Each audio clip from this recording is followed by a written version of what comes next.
At first, it often feels like reaching the first significant financial milestone is less about numbers and more about friction, as if every step forward carries invisible resistance that slows progress in ways that are not immediately obvious. Imagine an ordinary financial life where income arrives in a steady pattern. Expenses follow a similarly steady pattern, and whatever remains at the end of the month is small enough that it barely feels like progress when seen day by day. In that structure, the idea of accumulating something like the first substantial savings threshold does not fail because of a single decision, but because of repetition, where small leaks and small delays compound over long periods of time.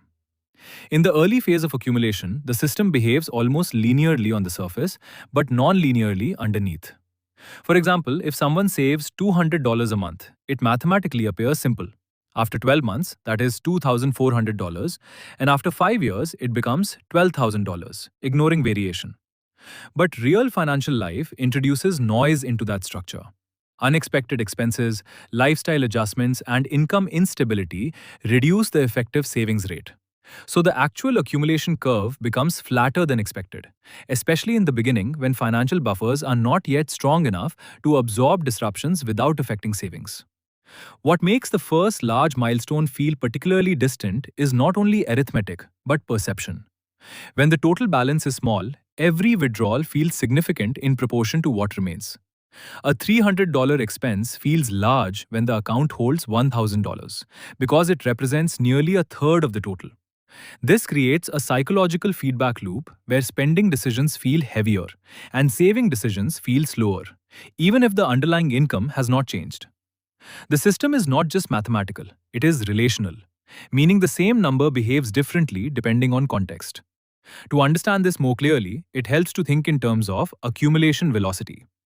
If net savings per month is represented as S, then in a simplified model, wealth accumulation W over time T behaves like W equals S times T. However, in real conditions, S is not stable. It fluctuates around a mean due to expenses, emergencies, and consumption adjustments.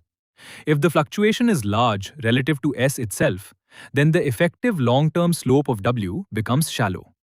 This is why early accumulation often feels disproportionately slow, even when effort is consistent. There is also a structural element that becomes important at low and moderate income levels. Fixed costs such as rent, transportation, and basic living expenses do not scale down easily. If someone earns a certain income I and fixed costs F consume a large portion of it, then the remaining flexible amount is I minus F. When F is close to I, the system becomes extremely sensitive, meaning even small changes in price levels or personal circumstances can erase potential savings. In such a state, progress is mathematically possible but statistically unstable. As time passes and savings begin to accumulate, a subtle shift begins to occur that is not always immediately noticed. The accumulated buffer starts to reduce the relative impact of unexpected costs. Instead of a medical bill or repair completely disrupting monthly savings, it becomes absorbed into a larger base. This is where the perception of difficulty begins to change. The same financial shock that once felt like a full reset now feels like a temporary deviation. The system begins to stabilize not because income has dramatically changed, but because variance has less influence on the total structure. Mathematically, this can be thought of as a transition from high volatility ratio to lower volatility ratio. If volatility V remains constant but total wealth W increases, then V divided by W decreases over time. This ratio is what often determines whether financial progress feels fragile or stable. In early stages, V is large compared to W, so each disruption feels meaningful. Later, W becomes large enough that V feels comparatively smaller, even if actual events have not changed.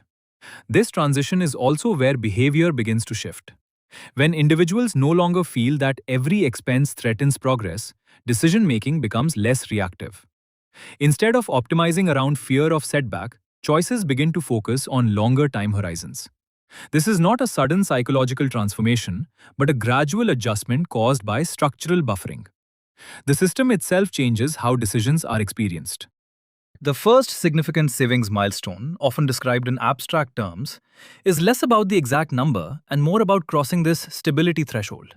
Before it, financial life feels like constantly repairing leaks in a container that is not yet full enough to hold pressure.